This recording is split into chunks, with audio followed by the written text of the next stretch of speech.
Hey guys, I'm Dude Bricks here, and welcome to another review. And this time we're reviewing another Brickmania kit. This is their Stryker kit.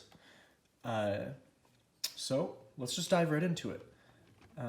I'll just give it one once around, just a little spin, so you can see the general layout of this kit. But all in all, I think that I would rate this as a difficult kit to build and a moderately enjoyable kit. And let me elaborate on this further. Let me grab something to point with.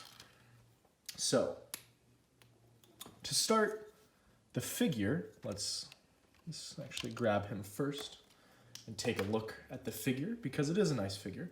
I will give them credit for this. Lando did a great job.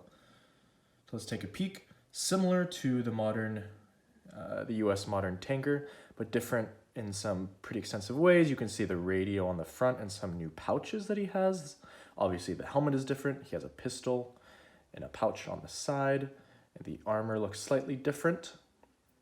But other than that, very similar. Obviously different head as well. But moving on from the figure, looking at the actual build itself. So I'll use this little, I guess I'll use this little antenna as a pointer. But so looking at the front, you'll see that there's two different colors for the wheels inside here, the connector. So that's because these are static connections. There's no suspension for these back two, whereas these front two have a suspension.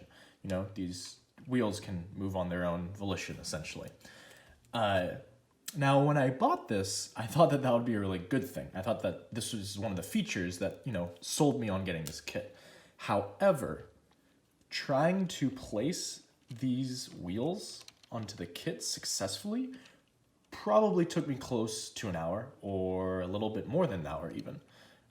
They were just seriously impossible to place correctly, and I only was able to get them to actually stay on when I realized that you had to essentially put pieces on not completely.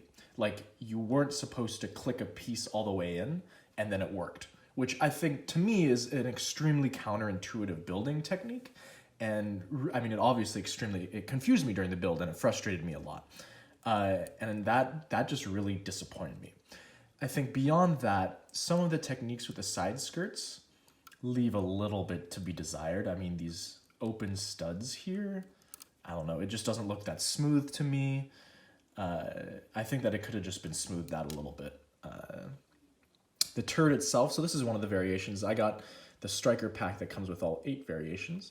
And so I guess to start off with my criticisms of this turret, as you can see, there's this huge gap between the hatches and the actual turret, okay, first thing.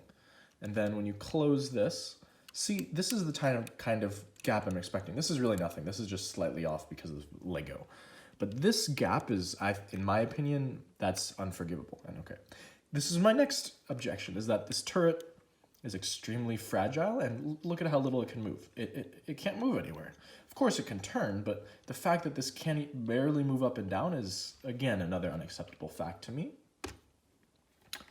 I guess I've been criticism heavy to start the video, so let's get into some things that I like. This front hatch is great, and the slot to place your minifig in here. Let's grab him. I'm not going to click him down, but I mean, it works effectively, and it looks good. So I'm pleased with that. You can also have him sitting. Now, onto the back of the vehicle. I really like this ramp, and there is ample space inside, not with this particular modification pack, but with other modification packs, there's actually a lot of room inside for soldiers to fit. I think you could probably fit 4 guys without any additional like brick arm. As long as you didn't have any brick arms vests or additional third-party items like that, it was just a Lego minifig, you could probably fit 4 in there. But I mean, as I said, those criticisms that I have found as I was building this just kind of killed the kit for me. Just in general, it really made it unenjoyable. The building experience was not fun. I think the kit looks all right. It doesn't look as good as some other kits in my opinion. and the design aspect for some of these areas, I think, just leaves a lot to be desired. So would I recommend this kit to other people? I would honestly say no. Unless you are a huge fan of the Stryker and you need to have a Stryker in your life, I think that you can forego this kit. You could get an M1A2 Abrams kit and buy an additional Tanker minifig to go with it for cheaper than this 8-in-1. I think it's an 8-in-1 kit is. So, I mean, take that with a grain of salt. It's my opinion, but truthfully, I don't think it's worth it. This is honestly the worst Brickmania kit I've experienced building, and I think the worst bang for my buck that I've gotten. Other than, of course, little artillery sets.